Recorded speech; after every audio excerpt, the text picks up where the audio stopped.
Levi, can you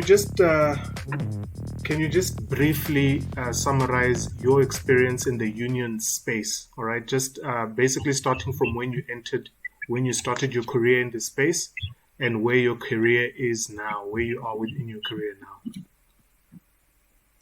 now. No. Thank you. I think my experience to be in the union space has not come out so simple. I think from 2005 until 2012, I was working for post office under labor broking. And this is where some of us, we experienced a serious exploitation by employer, whereby you'll find that you are working the same job with other employees who are employees of post office, but you are earning differently because employer decided to have a labor broking company whereby you will be paid a particular amount of money but doing the same job. So I think it has been our journey until 2012, whereby we fought so hard in post office to ensure that they remove a labor broking and subsequently hired us directly as post office employees. And of which that is one struggle that we have won, and subsequently we can proudly indicate that everybody in post office is now permanent because of that kind of struggle. So that is a nature, and subsequently we formed a union which is called Democratic Postal and Communications Union, whereby we said at the principal level, because we had some experiences with unions, when we thought that unions will fight for us in terms of this issue of labor broking, they didn't fight for us in such a way that we were satisfied to say they are addressing our issues correctly. Hence, we took it appoint ourselves to ensure that we fought for this issue. But secondly, the critical thing that we have experienced in a union space was the issue of democratic processes. So say the kind of union that we want a union that is democratic in nature, whereby the voice of the masses will always be the voices that will prevail in the union space. So I think currently I'm a general secretary of TIPACU. I think we were at the conference, I think in May. I was elected again. I think it's almost that time being general secretary of TIPACU going forward. So this is my journey, literally. Thank you so much for that. I just want to follow up a couple of things that you said. When you started at the post office under a labor broker, you said that you ended up sort of uniting with your fellow workers there, and you decided to fight that status quo. If you guys were you guys members of unions when you started to fight, or did you just group together in the workplace to start fighting that status quo? Look, the brutality of that system, they were saying they don't want us even to affiliate to any union, you see? So that was the brutality, but we had unions that are sympathizing with us. Subsequently, they were addressing our issues, even though they were not addressing our issues in such a way that we will see tangible outcomes, you see? So we'll always get promises to say by the end of this year, labor broking employees will be converted, but that will be something that is happening almost every year without any outcome that is tangible. Yes. Yeah. Okay. So, you've answered my next question as well, because that's what I was going to ask you, is that how is it that were they not satisfying your needs, these unions? So these unions were trying to help you without you being their members. Am I correct? Yeah, look, the duty of the unions is to ensure they protect the employees irrespective of their affiliation. Yeah? Okay. And because one of the major things that also, because even that thing of labor broking employees was affecting even the unions, because employer was no longer hiring people permanently. They were now using labor broking employees. As in somebody resign or he dies or whatever, then employer will not even say, I'm replacing this person with a permanent employee. Then subsequently replace this person with a labor broking employee. So the challenge with labor movement is, if you are not fighting that thing, you'll end up finding yourself in a space whereby you are having unorganized employees because of the intention of employing. So hence it was a duty of a labor movement also to fight this thing. Okay, so they were also fighting to protect their space. Correct. Okay. I'd like you to respond to the following statement, right? I'm going to read it out for you. Okay. And you can comment as you see fit, all right?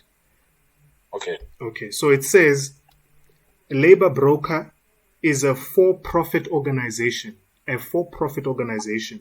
seeking perpetual growth in profit, investing generated revenues to that end, right? So that's a labor broker. Then it says, union as a non-profit organization seeking perpetual growth in members and wealth, investing revenues generated from membership fees and benefit contributions in assets that generate earnings over time. Yeah.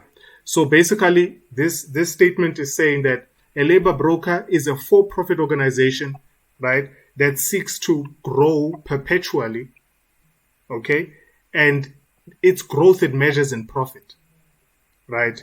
I agree. And then it invests those revenues into assets that generate even more profit over time. So now a union is a non-profit organization, right, that also seeks growth, right, but it measures its growth in members who pay membership fees. Okay, and then it also invests those membership fees and benefits contributions into assets that generate wealth. So it's basically saying that these are similar. What's your point on that? What's your take on it? No, I don't think they are similar. Look, one, I can tell you with my experience of labor broking employers, we are having a company whereby you are having an owner, and subsequently this person is a middleman. He comes in post office. I'll make an example of post office. Yeah. That person comes in post office. They make an arrangement or a deal with post office to say, I'll bring you people. Then out of that people, I'm going to pay you. Post office says, I'm going to pay you, for example, I'm going to pay you 24 rand. That person takes 12 rand and give an employee 10 rand. That person does not have a tools of trade in terms of to ensure that when you go to an area of employer, I'm going to give you an attire and everything that is needed to ensure that you are covered. Does not give you anything. Secondly, when you talk about trade unions, I know recently there is this issue of investments. But I don't think that thing has, media has captured it correctly in such a way to understand that it is not all the trade unions that are doing investment in the environment. And then I can tell you, most trade unions that are having investment, they have good intentions out of those things to ensure that members are covered. Look, I can tell you, we are operating in a capitalist world whereby running cases or defending employees is increasingly becoming expensive, because this employer will take your matter to labor court, constitutional court, etc. So these kind of things also need money. And I can tell you, with the subscriptions of members only, you cannot cover everything in terms of those kind of costs going forward. So I'm saying to you, I don't think both of them, their objective are the same. Labor broking are there to exploit workers, I can tell you without any shade of doubt. Trade unions are there to protect workers, even though even some of them have investment companies. But when you check what are the intentions of those investment arms, Others are using them for wrong reasons, but others, even if you can check, they are running up and downs in labor court, constitutional court to ensure that they're defending workers going forward. Yeah, no, I hear what you're saying. What surprised me is you're saying that under labor brokers, it often happens that workers don't receive, for example, either the protective equipment or the protective clothing or the equipment they might need to do the job. My question is, wouldn't that be covered in the sort of service level agreement between the labor broker and the client, which is the other sort of the secondary employer? Look, I can tell you one thing. Labor broking companies and the employer in terms of post office, these are the same people who are collaborating to exploit workers. Their intention is very clear. Is to exploit workers, and they will use every measure to ensure that workers are being exploited in the workplace. Once you are talking about service level agreements in terms of protective clothing and other things, this kind of things that we have been always asking them in terms of, we are your employees. We don't have your offices. We don't know where to report if we've got issues with you. You only come here as and when to collect check and everything. Where's your uniform and everything? When you complain to the people that have hired these people in terms of post office will tell you that, no, you are not my employees. You are being employed by this labor broking company. We can see that is a cycle of people who are exploiting workers. There is nothing unto it. The next statement I'd like to read to you also looks at the comparison. It says, the union as an employer that provides organized labor services to its client, the client being the secondary the employer, right? So the union as an employer, right, because it has administrative staff, and it provides organized labor services to its client. Organized labor services to its client. How would you understand this? Because when I wrote this statement, I got confused on the word client. Exactly who is the union's client? Is it the service it provides to the employer in making sure that the members are organized, right? Meaning, when I mean organized here, I don't mean unified. I mean organized as in they are behaving accordingly. They are doing their job accordingly, and they are not disrupting the production process, right? So organized in that way, the union is providing a service to the employer via agreements it makes with the employer to ensure that the members are organized in that way. But it also provides a service to the members, isn't it? In representing the members should the members be unhappy. So that sort of being on both sides, do you see it as maybe a weakening of the union's mission, that it basically plays on both sides rather than actually is it a members union, or is it a union of, does it represent both sides? That's essentially what I'm saying. Who does it serve exactly? Yeah, look. Let's say union exists outside the employer. That's the first statement. Union, firstly, it's been mandated or directed by its constitution, whereby it directed in terms of its members, what kind of objective that it needs to ensure that it meets in terms of protecting members, enhancing members, conditions of employment and everything. Then secondary, when it goes to employer, you go to employer based on your constitution and the needs and interest of your members. You go there to represent the interest of your members, not to send your members in terms of employer to say, employer, I'm having these members, can you employ them subsequently? We will arrange as to how do you work. It's an issue of saying you go to employer and say, I'm having these members and I'm representing the interest of these people going forward. So this is a critical thing that we must understand, to say unions are there for a representation of interest of members. Hence, the relationship between employer and the unions are on the basis of the regulations of our country in terms of labor laws to ensure that there is a relationship between employer and employee and trade unions. There must be a recognition agreement which stipulates as to how both parties will operate in an environment going forward. So, in that sense, in representing the interests of the members, what would you say is the role of the union in drafting the employment contract? Does it have a role in drafting the employment contract? And I ask this because usually for a member to join a union, they already have to be employed, which means the recruitment process would have already taken place, and therefore the negotiations that go into the employment contract would have already taken place. Correct. When you deal with issues in terms of contract of employment, interviews, and other things now, we are talking about enhancing conditions of employment of employees. Let's make an example. If you are in a post office and then office, it's one thing that have happened last. When I told you about we were in labor broking and subsequently post office has to take us permanent as its employees.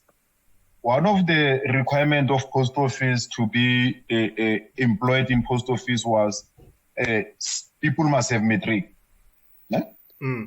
Most people have been working in post office under labor broking without even having matric because they were exploited. We had to waiver that thing as and when we negotiate to say, under those conditions, we cannot just force people to have matric, even though this is within your policy, because you understand the context as to where we are coming from in terms of this thing. So we waiver this thing of matric, people who have a matric, then we'll see how do we deal with it. Also, even internally, when there are advertisements of positions and everything, if they are saying they need matric or national diploma and everything, then one of the critical things that we always tell employer to say, you cannot be rigid in terms of requirement, because some of the people, you'll find that you're having a competent people or somebody who can see that he has an ability, but that person is still studying. You see, you cannot just say it does not have a qualification, then subsequently you cannot just close that person according. Yeah. Just subject that person to the process to ensure that we give that person a time frame to ensure that they are having relevant required qualifications, and we'll take it from there. Yeah. Okay, so yeah. Yeah, these are the things that you are talking as a unions. We are not literally influencing policy in totality in such a way that we can say, scratch this thing of maybe requirement and everything. If circumstances allow to say you employer, but you are needing maybe requirement that are higher, and then subsequently you can see with the current employees, crop of employees, it's highly unlikely that you are going to hire those people, so that you must relax a bit so that you accommodate these people, but to acquire what are your stipulations in terms of policy requirements. So these are discussions that you're having annually. This happens as part of the annual discussions that the unions would have with employers to update working conditions and so on. Yes, there are these things that we always discuss with employer, whether it's recruitment policies, which include all these things, and subsequently other policies to say, employer, can't we update your policies? Or employer will come to us to say, I want to update my policies. Can we engage unions? Therefore, this is when we give them employer our view. Yeah. Okay, look, I'm very surprised because I'm pleasantly surprised because it seems like unions do have an impact on recruitment policies of businesses, and they somehow, from behind the scenes, behind the curtain, they are still sort of representing even the interests of someone who's not yet a member, still applying for the job. So I think that's great. That's great to hear. But my question to you is, do you think unions could do more to represent sort of yet to be employed people, job seeking people? Do you think that they could do more, or they could be maybe more physically present in interviews, just to sort of, buffer against some of the either inappropriate or exploitative questions that employers might ask in the interview? Look, I can tell you, with the current environment, one critical thing that unions must do is to ensure that employer hire many people as possible to ensure that they fill the vacant spaces. Currently, we are having employers who have many vacant spaces, positions whereby they are not filling them. So as a unions, we have to put pressure on employer to hire or to fill those vacancies to ensure that people are hired. That's the first phase. First thing in terms of unions, to ensure that they influence the processes for those who are not in an area of employ. Because once employer advertise positions and subsequently those people who are outside are applying and everything, that will be the influence of unions internally, trying to influence those who are not within the circle to be in a circle. But critically, also it's an issue of this thing that I'm saying in terms of what kind of requirements also are you coming with as an employer to ensure that your requirements are not restrictive in such a way that you'll never find people who are applying and then subsequently will come and claim that you have advertised and subsequently you didn't get whatever you get. But critically, I know when you talk about recruitment processes, especially from the employer side, they tend to manipulate these processes, especially when it comes to selection, interview, and subsequently appointment. So unfortunately, unions will not be in that space, because once we are in that space, people will always say unions duties are overlapping. You understand? At some point, depending on positions, I know in some institutions whereby unions will be there for monitoring processes, not even doing anything, just to monitor. But in post office, I know unions cannot do anything in terms of recruitment and selection. One thing that they can do is to advise those who are in those processes to say, once you are not satisfied, you must ensure that you have a dispute that you are declaring. Subsequently, take employer to CCMA, and will assist you as an unions to ensure that we check whether the recruitment processes were and interviews were done correctly.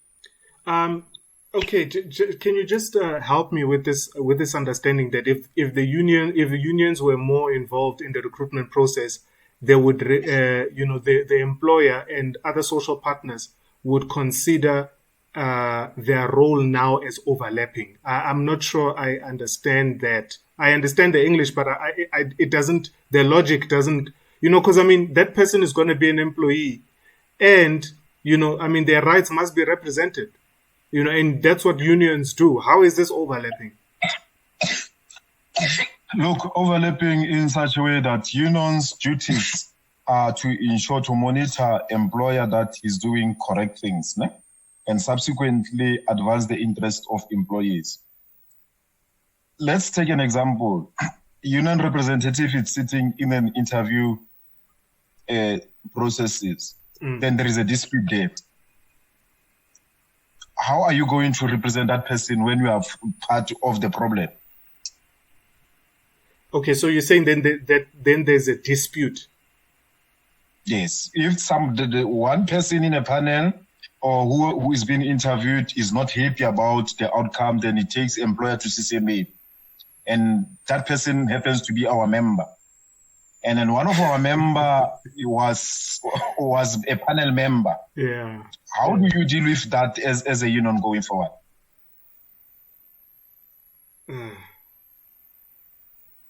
Yeah. Okay. I'm not sure. Because wouldn't that be similar to? I don't know. But I get your question. I'll have to think about that. So the people that are more likely to be interviewing, Yeah, but then now, if a person is sitting on a panel of an interview and they're also a member of the union interviewing a potential employee, who are they representing then? They're representing the employer, and they're not represent.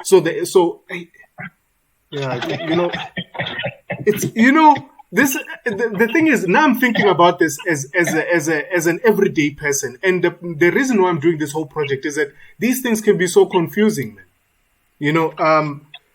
My issue here is I want to understand unions better so that I understand where they stand. And it looks like, these things mix to a point where sometimes you don't understand who stands, Yeah.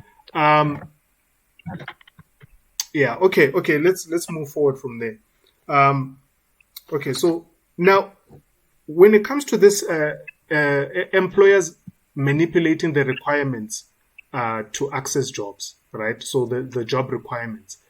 Can you just elaborate on that? Are you saying that sometimes they deliberately sort of raise the ceiling that a person would have to reach in terms of their experience and qualifications in order to sort of to filter through the market so that they can choose who they want, or so that they could make that position unreachable?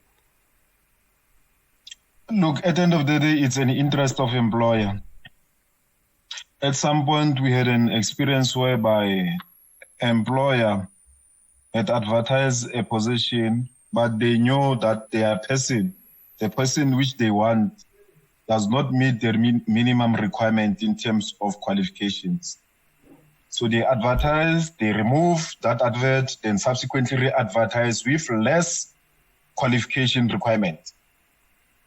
And when we benchmark that position in terms of their policy, in terms of what is the qualification requirement, you'll check that this position has been a qualification requirement has been downgraded to accommodate a particular person because that person does not have required qualifications, yeah, and experience. These are the kind of red flags that we are raising to employer to see in your requirements and everything. Don't tailor-make your requirement to feed particular people. You must ensure that you become consistent. Hence, we must negotiate issues of policies when there are no people that are few that will have interest on to ensure that those people are being employed in a particular position. You understand? So this one critical thing that we always highlighted to employer to say, these are red flags. What you are doing, it clearly shows that you are defrauding the process or deflating the process of recruitment policy because we want to accommodate particular people. Okay, so here's because you mentioned that the employer has to be consistent whenever they deploy their recruitment processes, so that they avoid discriminating, right? So we're talking. So basically, we're moving into issues of equity. My question is, this brings to mind, this question of ownership. Kanti, the business belongs to the employer. Am I correct? Correct. Okay. So if the business belongs to the employer, shouldn't the employer be able to then decide who they want to hire? Remember, we are stakeholder as unions. Employer cannot do a willy-nilly. We are having a critical voice, even though an employer is the 100% shareholder. We are also a critical stakeholder, which means whereby the unions are ensuring that there is a labor that ensure that company generate profit out of those people. So you cannot just come with your policy that will bulldoze everybody, and then you are not going to consider many things, including policy and the interest of those employees going forward. What is the evidence that the members, the employees of a business are stakeholders? What if I'm an employee of a business? How do I know I'm a stakeholder? Do I own shares? Is it because I own shares? Because I'm not a shareholder? No, you're correct. You are not a shareholder. Mm-hmm. Stakeholder can come in a different forms. Remember, it's not only about in a form of being a shareholder and getting money. but also depend on the nature of the company. Let's say South African Post Office, it's 100% state-owned. It's not a company whereby employees can have shares and subsequently become stakeholders and shareholders. So in our perspective, a stakeholder is one important player in an environment whereby they are ensuring that you meet your objective and subsequently ensure that you satisfy those stakeholders going forward without ignoring them, even their needs and interests going forward. Yeah. Now, I mean, the reason why I'm asking the question is just I'm struggling to see the benefit to the employee in being a stakeholder, right? I mean, you even said that, okay, you're not a shareholder, you don't get money. All right. I mean, the whole point of the employee joining or cooperating with an employer is to get money. That's the whole point, isn't it? Exactly. Yeah. So wouldn't for unions now, with regards to where unions are concerned, wouldn't the best strategy be to actually fight for workers having shares so that they get money, they share in the profits, and therefore, I mean, shareholders have a stronger say than stakeholders, if I understand, because company policy comes from shareholding, isn't it? Yeah, correct. Look, it will move us back to the issue of labor broking. Remember, these things are being legislated at some point. When our government decided to come with this issue of broad-based Black economic empowerment, this is when we experienced these issues of labor broking. But also, in terms of BBBE, there is also an issue of ownership, of which, in our view as a union, I think somewhere our government didn't get its act correctly. There was no harm if our government was going to say that based on the BBBE, one of the major things that we are going to pursue is to ensure that we are giving employees particular shares in a company to ensure that they're becoming shareholders and becoming critical stakeholder going forward. But they pursued a narrow interest in terms of this one of having one owner who will get everything out of the sweat of many employees going forward. So I think in principle, this is a correct way of ensuring that you broaden an empowerment to ensure that most employees are getting shares in an area of where they are employed to ensure that by the time they retired, at least they've got some shares and everything. Yeah, because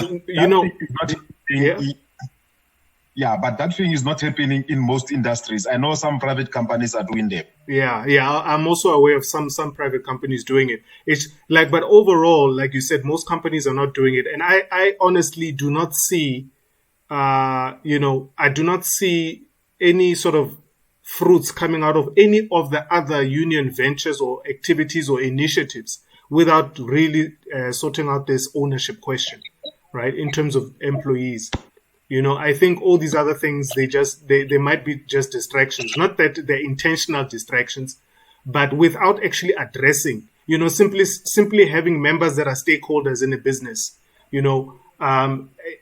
it's a step in the right direction, right?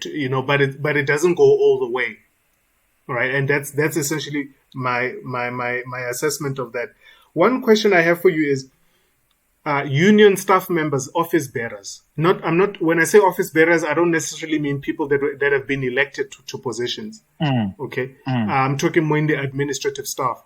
Do they have to be members in order to be hired? That's the question I have. In general speaking. No. Okay, so they don't. If there's a union, you must have recruitment policy also. Let's say we need an administrator. Depending on our capacity, we'll advertise. Where we advertise, then we get a competent person. That person will not necessarily be a member of the union, because if he's a member of union, that person works most. He cannot also have a full-time work at union space. Okay. So, yes. but then if I get hired by the union because I'm unemployed, let's say I get hired to be an administrative person, and then now I'm a person, or even during the interview, would it be wrong for the union to say, look, we are a union, and we're a union of employees, where our members are employees. If you want to join us, you have to identify with the goals, with the identity, with the vision, of the union, right? And one way to exemplify, this is what employers basically look for. When they recruit, they look for a certain affinity with what the company stands for in the person that they're interviewing, right? So now taking that to its logical end, where actually it's a sign of commitment to this vision, to the union. Would you say there's anything stopping the union in saying, look, in order for you to work for us, we want to hire you, but in order for you to work for us, you also have to become a member in the process? Is there anything that is stopping? Are there any laws stopping unions from doing that? Look, the challenge is the union here will be an employer. And then once that person is a member of employer, it becomes a problem. One thing that will tell that member that we are not stopping you to become a member of any union going forward, so that we become represented. Okay. In an event of dispute between yourself and us as an employee, yes, so that you can become represented. I see. So it's one principle that we always maintain, to say we don't have issues with you. We are maintaining our independence as union, but also from yourself, if you feel that you need to join a union of your choice, you are welcome. And wouldn't the union's own internal dispute resolution processes be enough to sort of deal with such an instance? Because agri unions have certain appeal processes. They have certain sort of disciplinary processes and so on. Remember, once you are talking about employee, you are talking about a particular person who has a right in terms of Labor Relations Act. He has a right to join any trade union of his choice. He has a right to be represented and everything. So even if we have those kind of processes in place to ensure that there are dispute resolution mechanisms, that person's rights will always override everything going forward.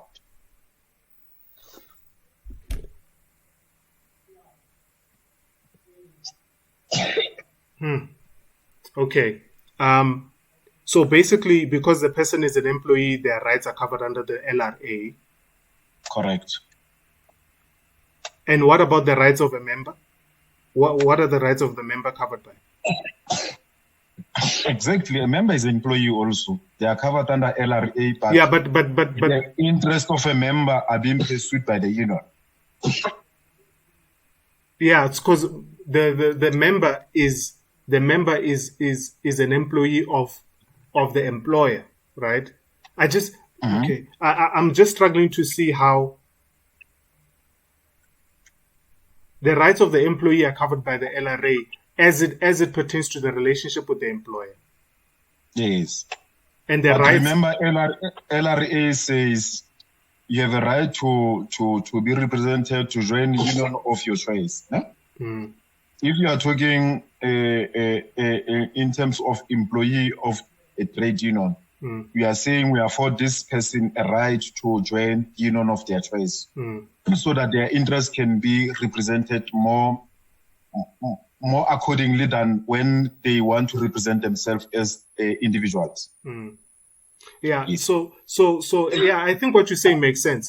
Now, from my point of view, if I go to an interview for a job and I get offered the job, because that's how it works. If they like you and they want to take you, that they call it, we're offering you the job. So which means it's my choice to take the job, right? Yes. So if the union said to me, look, to me, part of this is that we need you to be a member. If I don't want to be a member, and it's part of the requirements for me taking the job, it is still my choice, isn't it? I don't see how that actually goes against my choice and my rights as an employee in terms of the LRA and the choice to join whatever union. This job would. So yeah, okay, fine. I think you've explained it. I was just explaining to you my point of view there. Okay. So what do you think is going on there, aside from the manipulation of requirements to access jobs? where you have employers, because you don't only see this in the private sector, you also see it in the public sector, all right, where employers have a lot of vacancies in their businesses. Is it that, why are they not filling it? It seems like there's no, they don't have any urgency to try and fill this. Am I not seeing this right? They don't have urgency? Or what is it? Are they using it as a sort of bargaining tool with the state when it comes to employment numbers and so on? Look, I think at the end of the day, it's the issue of saying these guys are pursuing profit at all costs. Remember, the employers currently, when they hired managers and executives, they are having these targets. And then for them to reach these targets, these people are also compromising employing other people because they want to save. So if employer says, if you can save this much and ensuring that you are increasing the revenue or the profit of the organization, you get this particular profit. Then you'll find this common thing whereby instead of people pursuing developmental state, as and when our government is saying, people are pursuing their narrow interest, whereby you'll find that instead of hiring people, they're no longer hiring people. Instead, they are happy when people are resigning from work because they are saving more than whatever they should pay or pay in terms of other objectives going forward. So I think this is a challenge of, I think also it's political. I can say it's political because let's say we are having a government whereby most of its state institutions are having vacant positions. Yeah. Why can't we have a political decision that says all these positions must be filled by this date, by this date? Because these people are reporting almost every time to their principals, but their principals are not even agitated by this kind of things. But when they are in the media and talking about serious issues of unemployment, some of people will think that these people are genuine. But I can tell you, from they're not. where I'm sitting, I don't think they are genuine. Oh, you don't think they are? Yeah, because Now, the problem persists, and it looks like they're not doing anything. Yes. Okay. Okay, so the next statement that I'm going to read for you says, labor brokers represent the organization of unemployed labor, right? Whilst labor unions represent the organization of employed labor. Okay. Casual labor status. So the status of a casual labor, someone employed under 3 months, as semantic, considering the majority of all permanent placements start with a 3-month probation period, meaning all permanent employees begin work as casual workers. Would you agree with the statement that all permanent employees, given that there's a probation period, begin their position as casual workers? No, I don't agree. Look, I can tell you one thing. There is a serious distinction between labor broking and permanent employment. Let's take an issue of probation. Probation is very clear in its nature to say we are giving you this time, and then once we can see that you are fit to work, then subsequently we'll absorb you permanently. But as and when in this process of checking you whether you are fit for the employment, we are going to pay you the salary of that position, including the benefit. They are not going to pay you half of whatever that you are doing. But when you go to labor broker employees, they are giving you a contract that does not have start or ending, but you will continue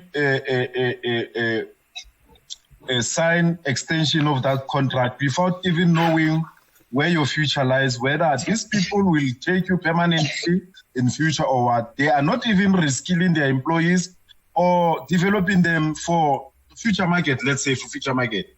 Because these people, they see these employees as their money or their market. They don't want to see them anyway. So you consider if these people are going, because they are not even getting pensions, even it's worse, they don't have even medical aid. When these people go on retirement, what is happening with them? They don't have nothing. So that is a distinction in my view. Okay. Do unions get grants from the government? No. Okay. Okay, so while reading some of the, doing my research, reading some of the constitutions of the various unions, right? COSATU, NUMSA, and so on. They manage that, they mention that the economy must be restructured due to a crisis of accumulation. What is your understanding of such a statement? A crisis of accumulation. Would you mind just explaining from your point of view what that would mean? Yeah. Look, I think I'm not a member of those unions, but maybe yes, like I said, I was just using them as an example. Yeah. Yeah. I think the intention is to say currently the economy is benefiting those who have more than those who don't have. So it must be restructured in such a way that it favors those who don't have going forward to ensure that they are getting an opportunity to have access to economy. So I think that literally that is a statement going forward, because even if you can check, let's take an example of in a workplace whereby managers, salaries, and employees, there is a huge gap between the two. Managers are earning a lot, but employees are earning the less, even 100%.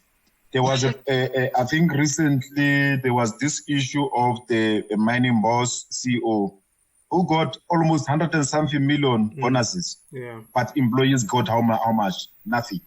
So the restructuring of economy in terms of workplace, I think it's literally touching those things to say you must ensure that those who are working, who are making profit, making sure that you have profit, must also get the profit to ensure that they are closing the gap between have and have not going forward. Yeah. Well, we already spoke about share ownership. I think you are alluding to that. That's one of the things that we talk about, ownership, so that they can get access to profits. And that's what shares are. Shares are basically a claim on profits, isn't it? So, yes, correct. But what are some of the other ways in which employees can reap more of the benefits of their labor aside from share ownership? I mean, we're looking at social services as well. Things like insurance and whatnot. Are there any others that you're aware of? Look, it's a tough one, but I can tell you one of the major things that I don't think also as labor we are using it in our advantage is to bargain based on our constituencies or the numbers that we have. One, I can tell you we are having this thing of pension fund, of which when you check, they are saying pension funds of employees has been invested on JSE. We are talking about billions of rands. But those billions are being invested wrongly because they are not filtering even to benefit the very same owners of those pension funds going forward. Those pension funds are building morals on other people, even people who are serious capitalists are being given even the loans out of our own pension funds to build their capital. But us as owners of these pension funds, we don't have access, or we don't use that kind of capacity to ensure that we are growing our basket going forward. I think we can do much better, to ensure that we bargain based on our numbers going forward. Even medical schemes are very expensive currently. Yeah, they are. But if we can go to medical schemes and say to them, we have these numbers, then in terms of your current prices, you must know that we are not going to be afforded. You must go down, then we'll take it from there. But it also tells you about issues of ownership. Even the very same things of medical schemes and others. Yeah. If our pension funds can be redirected somewhere whereby employees can be shareholders in those kind of things. It can go a long way to ensure that employees are not going to die being paupers going forward. And then, what about members' access to the union's accrued wealth via various means of capital generation and investments? Do you see that? Is it even possible where the union accumulates all these membership fees and all these benefit contributions, invests them, and somehow gives the members a return on that investment? Is that possible? Is it doable? Look, from where I'm sitting, I'll tell you from our union, what we generate monthly, I think it's not even enough to cover monthly costs. Okay. So it's one of the challenges, because currently we are having employees that we must pay monthly. Then we also have offices that we must cover and other things, you know? Yeah. And then there are structures that you must ensure that they're having monthly allowances to ensure that they're covering the issues of covering employees in terms of servicing them. Okay. So we are not there. I'm not so sure in terms of those who have maybe excess in terms of their income revenue, whereby they can just say, at least we are having excess. How do we deal with this excess going forward? Okay. I think one of the major measures in. Sorry, you are not sure about them. But you've basically spoken with respect to your specific union. But now, in general, based on your experience, having been in the space for years, have you ever heard of or seen something like this? Yeah, I was coming there to say. Sorry. One thing that I've observed is unions that have excess in their coffers. One of the things that they call it a strike fund. No? So when there will be a strike in a workplace, then subsequently employees will get a particular portion of money out of that money to ensure that they cover them. Remember, when you are on strike, it's no work, no pay. That makes sense. Yeah. All right. How would you characterize? Okay. You know that the employment relationship is acknowledged even by the LRA that it is unequal, right? Yeah.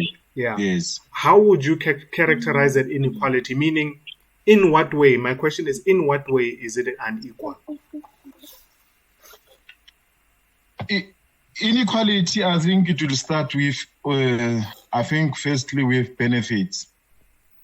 To say, one, you'll find that in an area of employment, ordinary employees' benefits will not be so higher than those of managerial positions.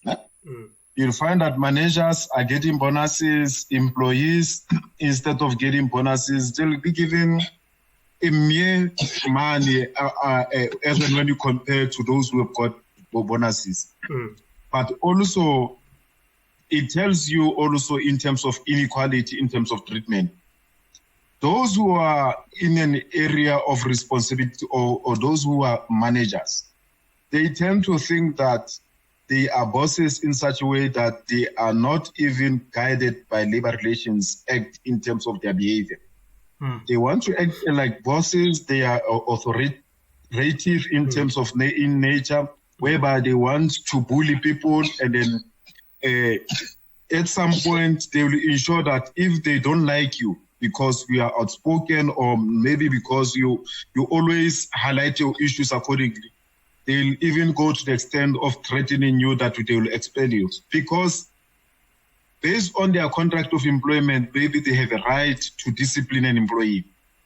It does not necessarily mean that employee must be expelled. But because that person has a power in terms of contract of employment, they are using that power wrongly. Hence, the environment will always be unequal, because those who are in an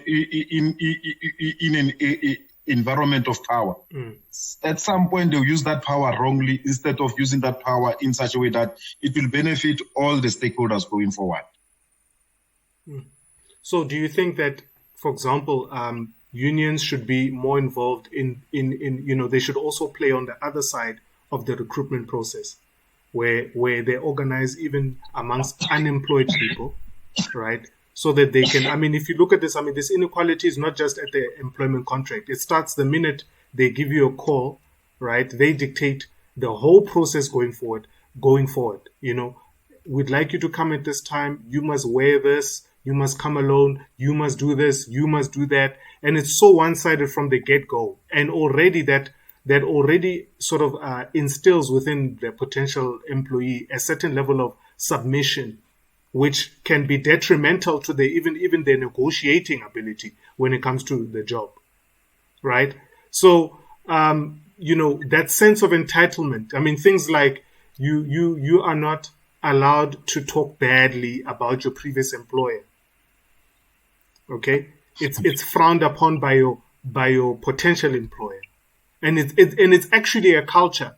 So my point here is, it is no surprise that you would have some employers that have that level of entitlement, that kind of attitude, because socially, right, even economically, in terms of the market, isn't it, through these small expectations that manifest in these processes, that actually I do have the power. You come to the interview alone, but I can choose to have a panel to interview you. You can't bring a panel of your own to the interview. So these are the things that I'm saying that maybe unions should also be, especially if they want to push this, I think they really have to get it. They have to sort of get it from the beginning, right? To say, hey, this person is represented by a union. It doesn't have to be the union that's in the workplace, but another union. This person is unemployed, but we are representing them in this interview. So there's no that conflict of interest that you mentioned before. And we're going to sort of represent him in this interview and sort of be there like a lawyer during an interrogation, although this is more positive. Does that make sense? Is it possible? I'm not so sure it's possible. Yeah. It's a good thing from unemployed-based point of view. You're correct. Because one of the things that I've experienced, employers sometimes are making unrealistic demands to those who seek employment because they know they are vulnerable, they are desperate. Sometimes somebody will just say, interview start at 8 in Randburg. I'm making an example. Yeah. But somebody staying in a township whereby he will struggle to go to be in Randburg at 8 o'clock. Because of taxis. But because we're having employers that are thinking inward, they don't think about somebody who's in township who will struggle to get a taxi. That's the first thing. As and when somebody arrives at interview, he's already panicking because he's no longer thinking about interview. He was struggling to get to the interview place at first point. He does not have money also. You must consider he does not have money that person. You are taking him to environment whereby he has to get 2 or 3 taxis.